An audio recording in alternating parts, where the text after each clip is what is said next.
Hi, everyone. I'm so glad you're here.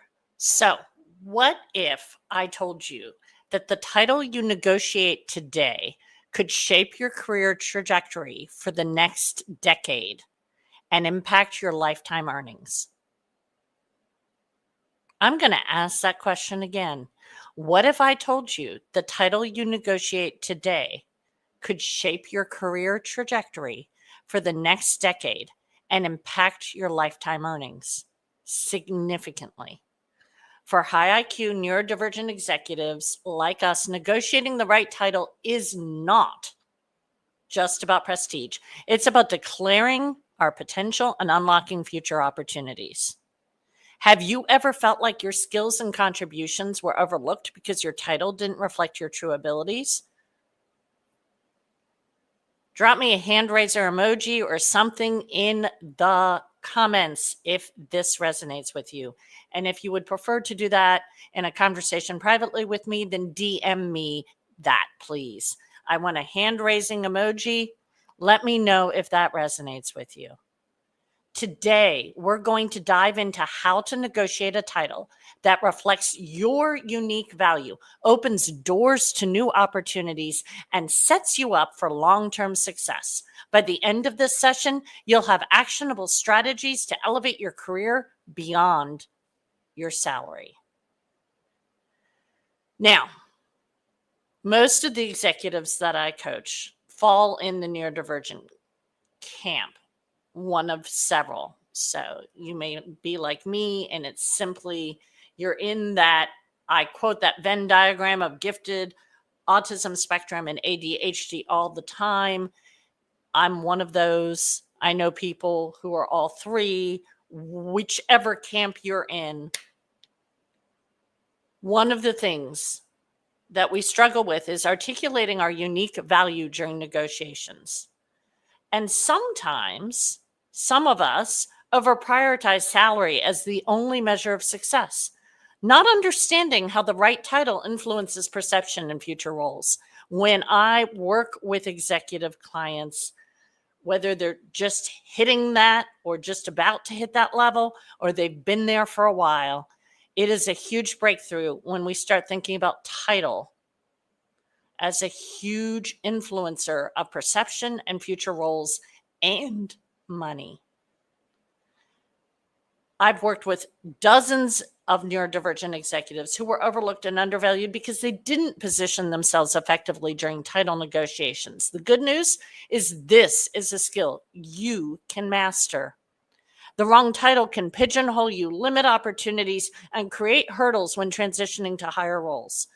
Trust me, I've been there. We're here to ensure that this does not happen to you. Drop me a stop sign in the comments if you've ever felt stuck or held back because your title didn't reflect your true contributions. Or if you want, DM me and let me know there. I want to see those stop signs if you've ever felt stuck or held back because your title was the stop sign. So, I love the word so. It's my 5 steps to negotiating for the right title. Step 1, understand the role you want. Research titles that align with your skills and goals. Ask yourself, what title will position me for my next promotion or dream role? To some degree, you may think this is obvious, and it may not be obvious. So definitely you want to do some research. You want to look at people who are where you want to be. You want to look at their journeys. If you can't figure out what you're seeing when you're doing that research, we need to talk. You need a sounding board. Think about the title you really want and what's stopping you from going for it. Share that with me. Share that with me in the DMs. Share that with me in the comments. What is stopping you from going after the title you really want? Step 2, identify your key accomplishments and their impact. Actually, before we go there, I want to say something. The title negotiation piece, we think of that as when we've gotten a job offer or we're getting a promotion. Now that's a piece of the puzzle, and that's true. But if you are in an active job search, I want to make sure that I'm encouraging you to think strategically about the titles you're going after. and make sure that the titles you're going after support your goals and won't be a step back, because that step back is game changing. I like to tell the story of the time that there were some people who were not Wendy fans. I know, you can't imagine why. And they wanted me to move into a different role. And when they described that role, it kind of made it sound like I wasn't going to be a VP anymore. And my dad was working in out of the country at that time. And I called him up. It cost me like, I don't know, $5 a minute or something. This was a long time ago. And I told him what I'd been told. We want to move you out of this VP role. We want to put you into this role using one particular one of my skills and superpowers. Just one, leaving behind all the rest. But the title was the red flag. My dad said, if you take that job, that's going to set you back 5 years. It's going to take you 5 years to get back to VP. You need to figure out how to fix this. Thankfully, I had a coach. I reached out to him, and I wasn't in job search. I had a coach to up my performance. I had an executive coach, and I reached out to him and I said, here's what's going on. He and I talked it through. We came up with a game plan. I sat down with the appropriate leaders and I told them, I pushed back on the ask. And I said, if you want me to take on this responsibility, I'll happily do it. I'm not walking away from my VP role. And guess what? They said yes. And that VP role has been a huge door opener for other things. And yes, that additional responsibility did use one of my superpowers, but the rest of that VP role used a ton of other superpowers. I have used all of them and leveraged all of them ever since. And if I had not insisted on negotiating the title piece, it would have been seriously career damaging, really sending me back. So huge kudos to my dad for giving me that very valuable advice. Now I'm here to give it to you. Okay, so we understand the role we want. And if the research is confusing us or we're not clear, then you're going to reach out to me and get on a call. Step 2, know your unique value. That was actually part of my story too, right? I knew what I was good at, and I wasn't someone who needed to be pigeonholed in a tiny little container. That was not a good use of my skill set. I had done things for that company, continued to do things for that company that made it worth a lot of money. Okay, so know your new unique value. Identify your key accomplishments and their impact. Translate those achievements into outcomes the company values, not outcomes you value, outcomes they value, such as increased revenue, improved processes, or team leadership. Step 3, reframe the conversation. Shift the focus from salary to strategic value. The title is important because it reflects the level of responsibility I'm already taking on and positions me for long-term success within the organization. That's not a bad starting point. Let's actually take that next level. Let's think about, is there an external facing component to your role? The title affects that. There's a benefit to the company if your title has more impact in your external facing communications. A client is going to appreciate having a VP level conversation more than a director level. Or when you're going out and speaking at conferences, think about how that affects the company. So this is about them. Make the message clearly about how a title reflecting your level of responsibility affects the long-term success of the organization, not just what's in it for you. Step 4, align your ask with their priorities. Show how the title benefits the company. So we talked about how it helps you, but once again, we really, what's in it for them is really what matters. We need to align your ask with their priorities.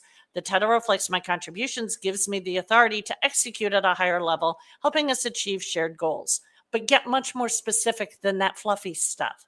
Let's dial that in. What will they get out of it? Then, if you've heard my Rock Your Interviews trainings, you know there's an inner game to everything, not just interviews, but also speaking in front of the board, speaking at all hands meetings, speaking at conferences, moderating panels. Same thing with this kind of conversation. Role play your negotiation to refine your delivery. You want to do that in a way that gives you all those happy hormones, all that confidence, all that calm, all that clarity. So the same rules apply.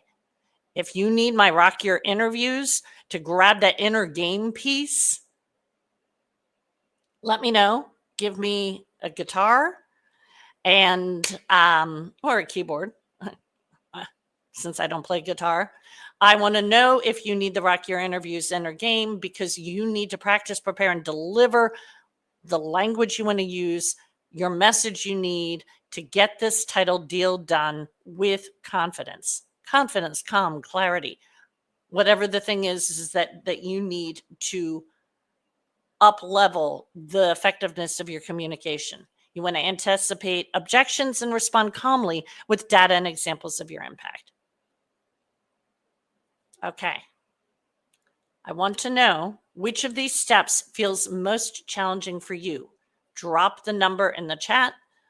1, 2, 3, 4, 5. So step 1, understand the role that you want. Step 2, in the future. Step 2, know your unique values. Step 3, reframe the conversation. Step 4, align your ask with their priorities. And step 5, the inner game, Rock Your Interviews piece. Even though this isn't an interview, practice, prepare, and deliver with confidence. Which of those feels the most challenging for you? Let me know. Drop the number in the comments so that I know how best to help you moving forward.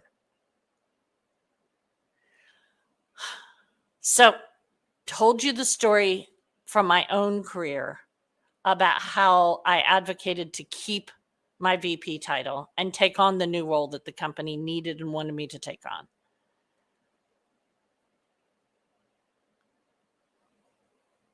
Sometimes this happens when a private equity firm acquires your company and there's a whole lot of transition, and they're all about saving the monies, and you've been underpaid. They're not really going to want to level you that much. Worked with someone with that scenario, and our focus was on title.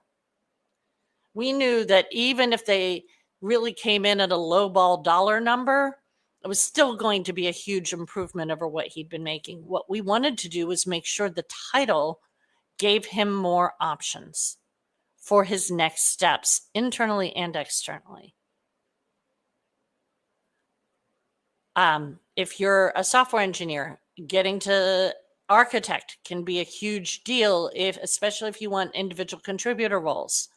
Leading your first team can be a huge deal if that's the path that you want to be on.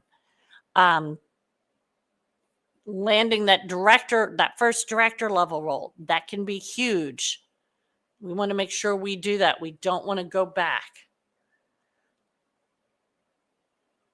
Always important to think very consciously about what will set you back and what won't. Now, do understand that if you are in a Series A, B, maybe even C series funded, VC funded tech startup, titles are inflated compared to really big companies. That's certainly true. So there is some transition if you're flipping from those two very different worlds. Now, if you're in Silicon Valley, you know those two worlds stay very separate.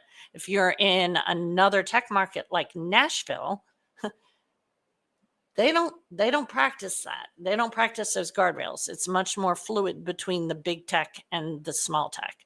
So it does vary, But we do want to know, what game are you playing? Are you playing baseball? Are you playing basketball? The titles are affected by that. I would love to know, what would securing the right title mean for your career, your confidence, and your opportunities? Drop that for me in the comments, or send it to me in the DMs if you prefer to have that conversation just one-on-one between the two of us. What would securing the right title mean for your career, your confidence, and your opportunities? Now, most of you know my first career, I ran youth and family services for the YMCA, and I taught. Among other things, I taught ninth graders economics. If you can stand in a room with 14-year-olds and teach them what I believe to be the most boring high school subject known to man, because almost every other high school subject, you've got some percentage of the kids that they're into it, and I held their attention. That is why you want me in front of a room with adults, because if I can hold their attention, I will grab the attention of a room full of adults. And I still have that teacher hat. I'm going to put it on, and I'm going to give you homework. I am challenging you with my homework to take one actionable step in the next 24 hours. Write down the title you want, the reason you deserve it, then practice saying it out loud. Own it. Declare it as your next move. And then drop that title in the comments or send it to me in the DMs if you are ready to claim that title. I'd love to cheer you on. Now that you've got the tools to negotiate beyond salary and you have your homework, your challenge, what's next? How will you take action to secure the title you deserve? I do have 2 slots right now for my one-on-one coaching program for my people, those high IQ neurodivergent executives. Together, we'll create a personalized plan to help you get the roles, secure the roles that reflect your full potential, including the title negotiation piece. If you're not ready for coaching, first of all, I'm going to ask you why not, because we're talking about a lot of money here that is getting left on the table. But if you're just not ready yet, you're not in that action-taking mode, which once again, as an executive, is a huge part of your job, I have the title negotiation blueprint. It's a step-by-step guide to help you navigate this process with confidence.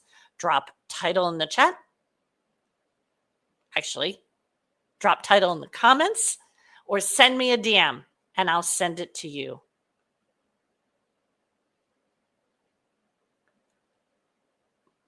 Finally, don't leave your career trajectory to chance. The right title can unlock the opportunities and recognition you've worked so hard for. Let's make it happen. And thank you for taking some precious time out of your week to join me today. Remember, your title isn't just a label, it's a declaration of your potential and the foundation for your future. Go out there and negotiate with confidence. You've got this.